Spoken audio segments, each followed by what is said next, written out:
Well, he hasn't been seen or heard from for more than a decade, talking about a teenager from Flower Bluff who was reported missing back in 2005. His name is Christian Hall. Authorities report he was last seen in the company of an older man on his yacht in the Gulf of Mexico, and he is the focus of tonight's Unsolved Files report. Here is our Bill Churchwell.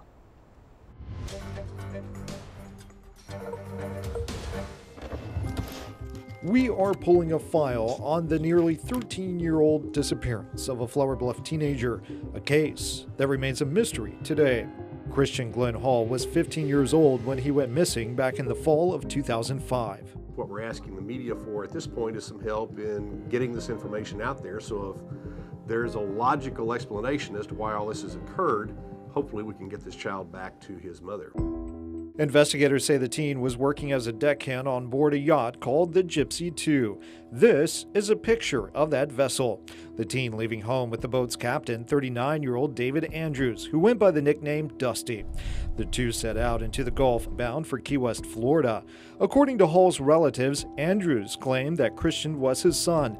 They say this is not true and that he did not have permission to leave. It was about 65 miles off the Louisiana coast when a Mayday signal went out from the yacht. A nearby boater showed up to help, but was allegedly waved away by Andrews. The yacht was reportedly taking on water. To this day, the Gypsy Two has not been located, and neither has Hall.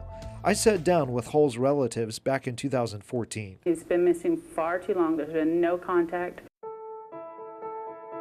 The National Center for Missing and Exploited Children releasing this artist rendering of what Christian Hall could look like as an adult. If alive, Hall would be 28 years old today. Bill Churchwell, 3 News.